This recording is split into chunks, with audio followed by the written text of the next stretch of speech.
बिस्मिल्लाहिर्रहमानिर्रहीम। मरी और नवाज शरीफ साहिबा के जलसे पर बड़ी बातें हो रही हैं। इसको इनफरादी मुनफरद किस्म का एक जलसा करार दिया जा रहा है, जिसमें वलीमे की तरह के, जिसमें शादियों की तरह के टेबल लगाए गए थे। इसमें कितने लोग आए, इसमें दो राय पाई जाती हैं। मुस्लिम लीग नून की तरफ से तो ये कहा ही जाना है कि वहाँ पे बेशुमार लोग थे, बहुत बड़ा इज्तिमा था, लेकिन उनके मुखालफिन की तरफ से यही कहा जाना नहीं, चंद सौ लोग थे। बहरहाल इस पर बात करेंगे कि वहाँ पे कितने लोग आए और फिर मरियम नवाज शरीफ साहिबा की तरफ से क्या कहा गया। मरियम नवाज शरीफ साहिबा ने जो माजी के हवाले से दावे किए, जो मुस्तकबिल के हवाले से वो दावे कर रही हैं, उनमें किस हद तक हकीकत हो सकती है।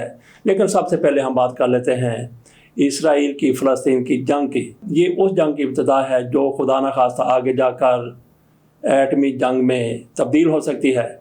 अगर फ़लस्तीन पर हमला किया जाना है तो क्या फ़लस्तीन को ही टारगेट किया जाएगा, और उधर अमेरिका की तरफ से भी बहरी बेड़ा भिजवा दिया गया है इसराइल की मदद के लिए।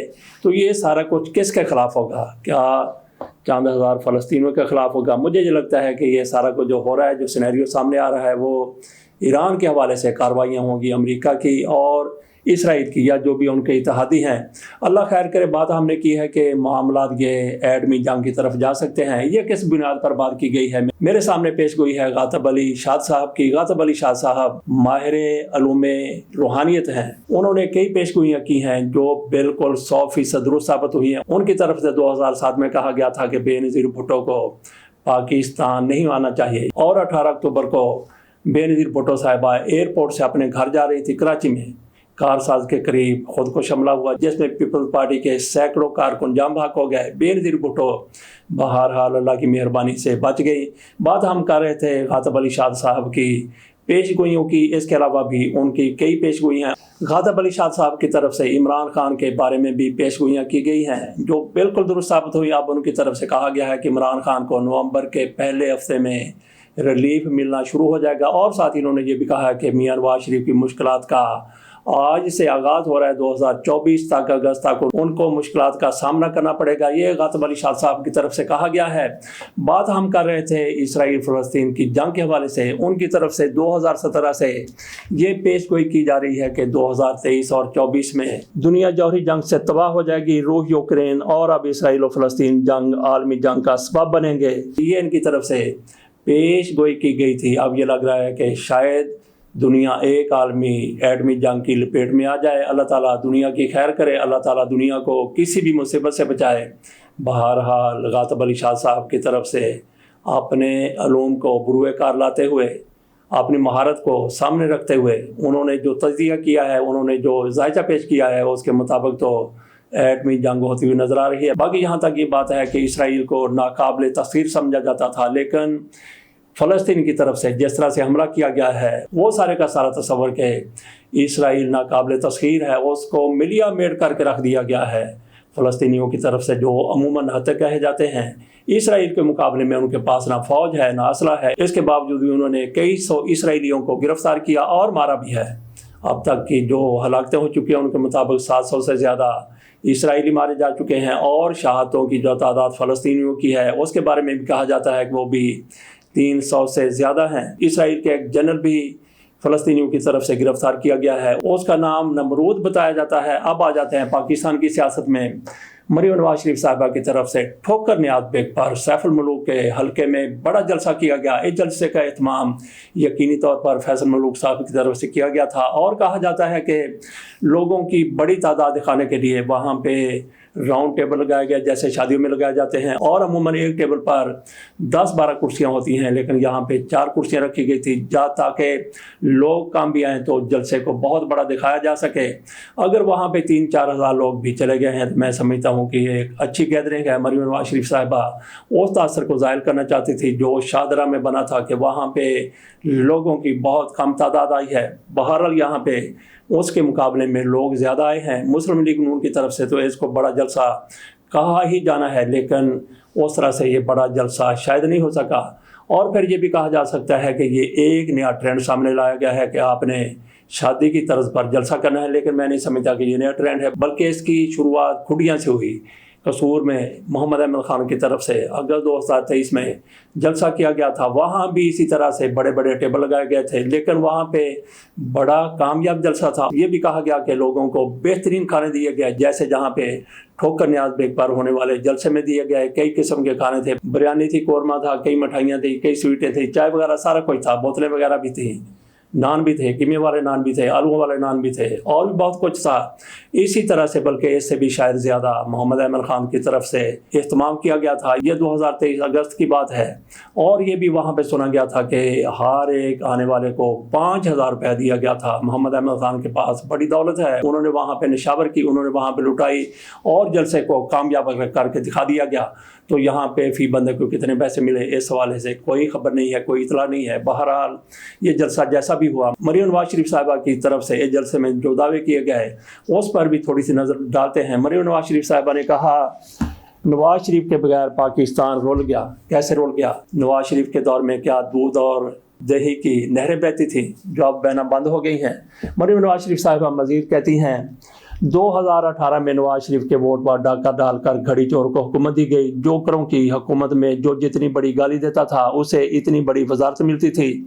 ہم دلوں کو جوڑیں گے، یہ مریم نواز شریف صاحبہ کی طرف سے کہا گیا ہے۔ کس کے ساتھ دلوں کے جوڑیں گے؟ کیا ان لوگوں کے ساتھ جن کے بارے میں یہ کہتی ہیں کہ گھڑی چور ہے، گالیاں دینے والے ہیں؟ ذرا گالیاں دینے والوں کا آپس میں موازنہ کر لیا جائے تو پھر بالکل نظر آ جاتا ہے کہ کون زیادہ گالیاں دیتا ہے۔ سب سے پہلے تو 90 کی دہائی میں چلیں گے، بے نظیر بھٹو صاحبہ کی تصویریں، اوریاں تصویریں، نصرت بھٹو کی تصویریں، یہ جہازم سے کس نے کروائی تھیں، کس نے بنوائی تھیں؟ اور پھر گالیوں کی جہاں تک بات ہے، رانا ثناءاللہ کو دیکھ لیں، طلال چودھری کو دیکھ لیں، اس طرح کے اور لیڈروں کو بھی دیکھ لیں کہ کس طرح سے وہ کسی کی کردار کشی کرتے ہیں، گالیاں دیتے ہیں۔ بلاول بھٹو زرداری کو کس کس القاب سے یہ لوگ پکارتے رہے، کیا کیا ان کو نام دیتے رہے، ان کے بارے میں کیا کچھ کہتے رہے۔ یہ تو مریم نواز شریف صاحبہ کی وہ بات ہو گئی کہ پی ٹی آئی کی طرف سے بڑی گالیاں دی جاتی تھیں۔ تو آپ موازنہ کر سکتے ہیں کہ گالیاں دینے والے زیادہ لوگ بلند آواز میں بولنے والے مریم نواز شریف صاحبہ کو بھی اس میں شامل کر لیں۔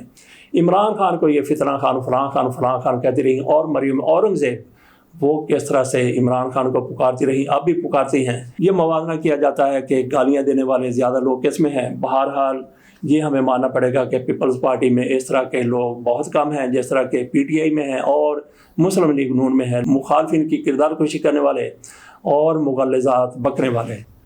مریم نواز شریف صاحبہ مزید کہتی ہیں نواز شریف نے اقتدار کے دن کم اور مشکلات کے زیادہ دیکھے، 7 سال سے جو اداسی پاکستان پہ چھائی تھی وہ امید میں بدلنے جا رہی ہے۔ شیر کو ہرانے اور مٹانے والے کئی آئے اور کئی گئے، شیر وہیں کھڑا ہے، نواز شریف ملک کو ٹھیک کر کے دکھائیں گے۔ نواز شریف کے سوا کوئی ایسا وزیر اعظم آیا ہو جس نے 4 سال میں کسی چیز کی قیمت نہ بڑھنے دی ہو؟ دکھوں میں لوگوں کو اللہ کے بعد نواز شریف یاد آتا ہے۔ یہ مریم نواز شریف صاحبہ کی طرف سے کہا گیا۔ میاں نواز شریف کا وہ کون سا دور ہے، 4 سال کون سے ہیں جس میں پاکستان میں کسی چیز کی قیمت نہیں بڑھی؟ کیا پیٹرول کی قیمتیں میاں نواز شریف کے 4 سالہ دور میں بڑھائی نہیں گئی تھی؟ بجلی کی قیمت میں اضافہ نہیں ہوا تھا؟ سارا کچھ ہوا تھا۔ اور پھر مریم نواز شریف صاحبہ 4 سال کی بات کرتی ہیں، 5واں سال کہاں گیا؟ ان کا اپنا وزیر اعظم تھا۔ اور اس کے ساتھ ساتھ یہ بھی دیکھ رہا ہے کہ مریم نواز شریف صاحبہ کے والد کے پاس 4 سال وہ تھے، 1 سال یہ بھی ان کا تھا جس میں شاہد خاقان عباسی صاحب وزیر اعظم تھے، اور ساری پالیسی میاں نواز شریف صاحب کی چلتی تھی۔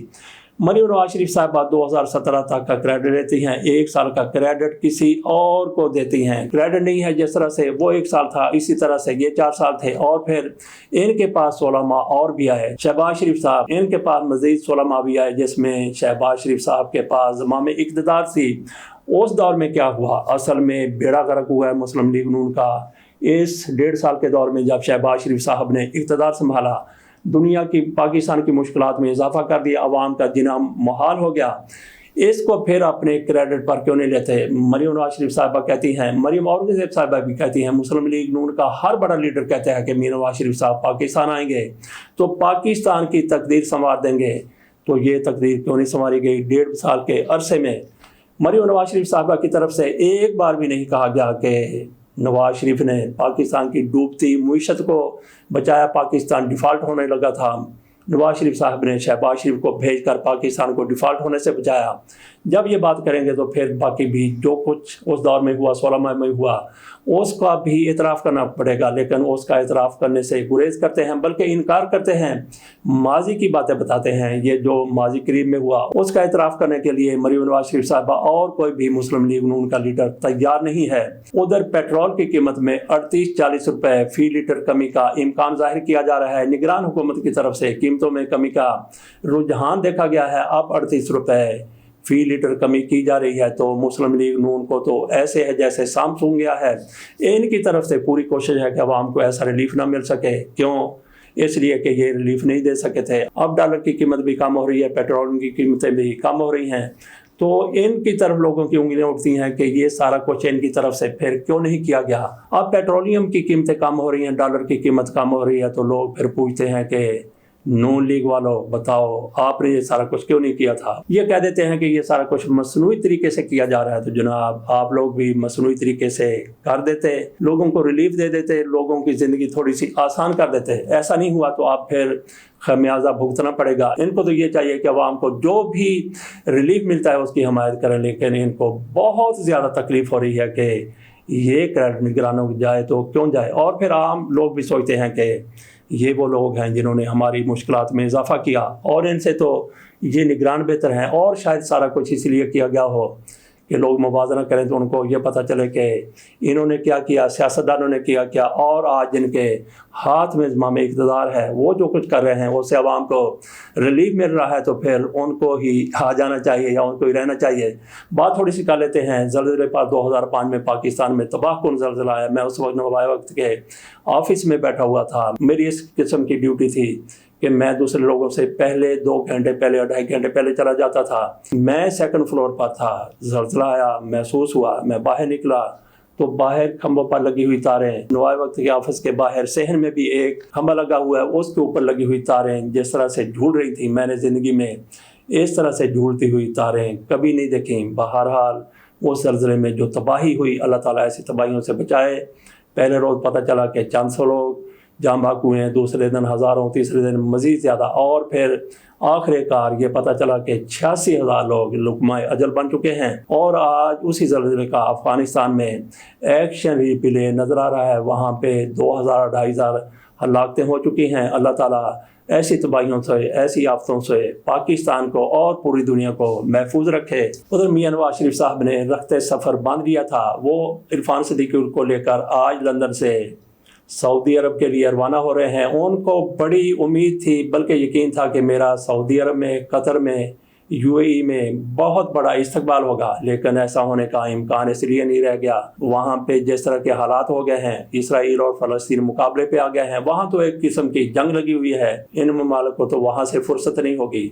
बहरहाल मियां नवाज शरीफ साहब सऊदी अरब जाएंगे, वहाँ पे उम्रा करेंगे। उम्रे के बाद उनकी वापसी कहाँ के लिए होगी? हो सकता है कि मियां नवाज शरीफ साहब उम्रा करने के बाद सऊदी अरब से पाकिस्तान आने की बजाय, हालांकि गए वो इसलिए हैं कि उन्होंने वहाँ से पाकिस्तान आना है, लंदन से उनकी पाकिस्तान के लिए दरअसल ये रवानगी है, लेकिन यूँ लगता है कि जैसे हालात हो गए हैं पाकिस्तान में भी, जैसे हालात हो गए हैं, हो सकता है मियां नवाज शरीफ साहब सऊदी अरब जाएँ, उम्रा करें। बाकी ममालिक में भी उनके जाने का अब इम्कान नहीं रहा, तो हो सकता है कि मियां नवाज शरीफ साहब उम्रे के बाद पाकिस्तान के हालात को देखते हुए एक बार फिर से लंदन ही चले जाएं। खालिद चलौदी साहब की तरफ से भी इसी इम्कान का इजहार किया गया है। उनके साथ हमने इंटरव्यू किया था, इसके बाद उनका इंटरव्यू दिखाएंगे। और इसके साथ साथ मतलूब वडाई साहब, जिनकी शमान पेरिस से मुलाकात हुई थी, उन दिनों में मुलाकात हुई थी जब पाकिस्तान में बेनज़ीर भुट्टो की हुकूमत थी। बेनज़ीर भुट्टो के एलची के तौर पर, बेनज़ीर भुट्टो के सफारतकार के तौर पर उन्होंने इसराइल के कई दौरे किए और शमान पेरिस से भी उनकी मुलाकात हुई थी। उस मुलाकात में क्या कुछ कहा गया था, इस हवाले से भी हमने, और आज की सूरत हाल पर हमने मतलूब वडाई साहब का इंटरव्यू किया है, वो भी आज आपके सामने रखेंगे। इसके साथ इजाज़त दीजिए और इंतज़ार कीजिए, थोड़ी देर के बाद प्रैक्टिस एंड प्रोसीजर केस की समाअत भी होनी है। बराह रास्त ये समाअत टीवी चैनल पर नशर की जाएगी। 15 जज साहिबान बैठेंगे, तो इम्कान यही जाहिर किया जा रहा है कि उनकी तरफ से आज ये फैसला आ जाएगा। फैसला क्या आता है? नवाज शरीफ साहब को पाकिस्तान लाना है, उनको पाकिस्तान लाकर चौथी बार वज़ीर आज़म बनाना है। तो इस केस से ये निकलेगा या नहीं निकलेगा, देखते हैं फैसला क्या होगा। अल्लाह हाफिज़।